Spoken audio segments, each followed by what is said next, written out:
Hello friends, मैं Manish sir M sir official channel से Bihar board 2023 के लिए बहुत ही महत्वपूर्ण क्वेश्चन लेकर आए हैं जो कि एसएसटी से है। फ्रेंड्स, जब आप एग्ज़ाम देने जाइएगा और एसएसटी के जब आप पेपर दे रहे होंगे तो आप पाएंगे कि जो ऑब्जेक्टिव क्वेश्चन है बस यहीं से देखने को मिलेंगे। फ्रेंड्स, आप इस वीडियो को शुरू से लेकर अंत तक देखिएगा और कमेंट के माध्यम से बताइएगा कि आपको प्रश्न कैसे लेंगे। चलिए दोस्त, इस प्रश्न पत्र को स्टार्ट किया जाए।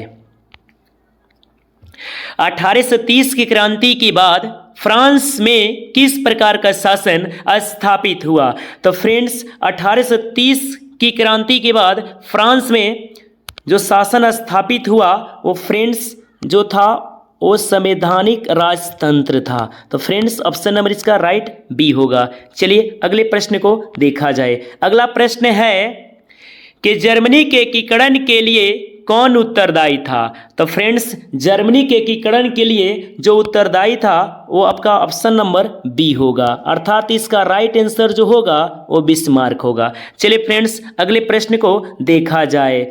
तो फ्रैंकफर्ट की संधि किस वर्ष हुई थी? तो दोस्त, फ्रैंकफर्ट की जो संधि हुई थी वो 1871 ईस्वी में हुई थी। चलिए फ्रेंड्स, अगले प्रश्न को देखा जाए। इटली के एकीकरण में निम्न में से किसका संबंध नहीं है? तो फ्रेंड्स, इटली के एकीकरण में जो निम्न में से संबंध नहीं है उसका नाम है बिस्मार्क। अगला प्रश्न को देखा जाए। इटली और जर्मनी के एकीकरण के विरुद्ध निम्न में कौन था? यानी देश की बात हो रही है। इसका राइट आंसर जो होगा ऑस्ट्रिया होगा। अगले प्रश्न को देखा जाए। फ्रेंड्स, जर्मनी के एकीकरण का प्रमुख वास्तुकार कौन था? तो फ्रेंड्स, इसका जो राइट आंसर होगा वह बिस्मार्क होगा। अगले प्रश्न को देखा जाए। फ्रैंकफर्ट की संधि पर सिग्नेचर कब हुई थी? तो दोस्त, इसका जो राइट आंसर होगा वो 1871 होगा। 1871 ईस्वी में फ्रैंकफर्ट की संधि पर सिग्नेचर हुआ था। चलिए दोस्त, अगले प्रश्न को देखा जाए कि काउंट काबूर को विक्टर इमैनुअल ने किस पद पर नियुक्त किया था? तो फ्रेंड्स, इसका जो राइट आंसर होगा वो होगा प्रधानमंत्री। यानी काउंट काबूर को विक्टर इमैनुअल ने प्रधानमंत्री पद पर नियुक्त किया था। अगले प्रश्न को देखा जाए। रॉक और लॉ की नीति का अवलंबन किसने किया था? तो फ्रेंड्स, इसका जो राइट आंसर होगा उसका राइट आंसर जो होगा वो बिस्मार्क था। क्या होगा दोस्त? बिस्मार्क। आइए अगले प्रश्न को देखा जाए। यूरोप का मरीज किसे कहा जाता है? यूरोप का मरीज किसे कहा जाता है? तो इसका राइट आंसर होगा तुर्की। इसका राइट आंसर जो होगा वह तुर्की होगा। यानी तुर्की देश को यूरोप का मरीज कहा जाता है। अगले प्रश्न को देखा जाए। यंग यूरोप का संस्थापक कौन था? तो दोस्त, यंग यूरोप का जो संस्थापक थे उनका नाम था मैजनी। क्या नाम था? मैजनी। आइए अगले प्रश्न को देखा जाए। अगला प्रश्न है कि टीपू सुल्तान कहाँ के शासक थे? तो दोस्त, टीपू सुल्तान जो थे ना वो मैसूर के शासक थे। आइए दोस्त, अगले प्रश्न को देखा जाए। किस युद्ध के बाद जर्मनी का एकीकरण हुआ? तो फ्रेंड्स, आपका जो राइट आंसर होगा वो सेडान। यहाँ पर थोड़ा मिस्टेक हुआ है, सेडान होगा। क्या होगा? किस युद्ध के बाद? सेडान। सेडान युद्ध के बाद जर्मनी का एकीकरण हुआ। अगला प्रश्न को देखा जाए कि गैरिबाल्डी पेशे से क्या था? तो गैरिबाल्डी जो है वो पेशे से नाविक था। क्या था दोस्त? नाविक था। आइए अगले प्रश्न को देखा जाए। जर्मनी राइन होना चाहिए यहाँ पर। फ्रेंड्स, क्या होना चाहिए? राइन। यानी जर्मनी राइन, यहाँ पर होना चाहिए राइन।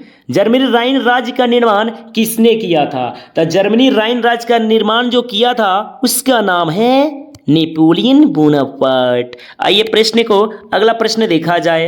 सन 1870 में फ्रांस और प्रासा के बीच युद्ध कहाँ हुआ था? तो दोस्त, इसका राइट आंसर होगा सेडान। क्या होगा दोस्त?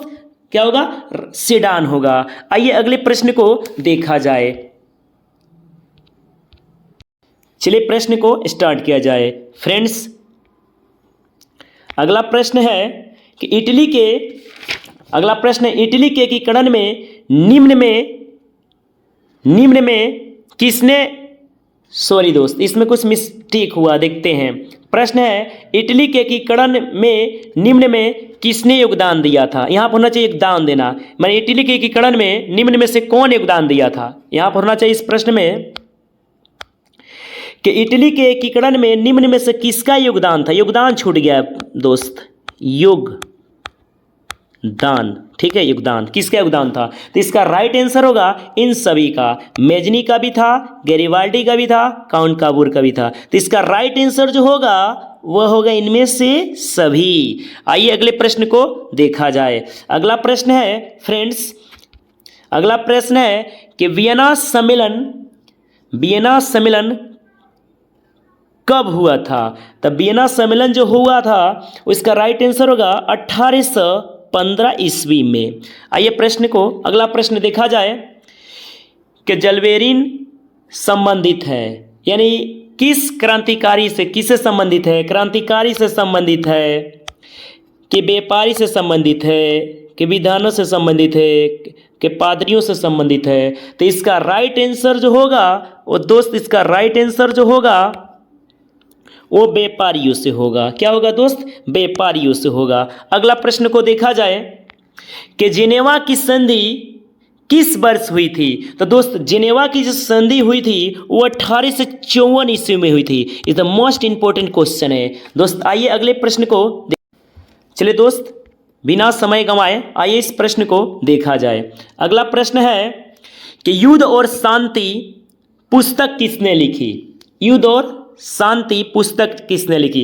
कभी कभी यह होता है कि युद्ध और शांति न लिखकर वार एंड पीस भी लिख देता है। वार एंड पीस पुस्तक की राइटर कौन है। तो इसका आंसर होगा ऑप्शन नंबर इसका सी हो जाएगा, टॉल्स्टॉय हो जाएगा। चलिए अगला प्रश्न देखा जाए फ्रेंड्स।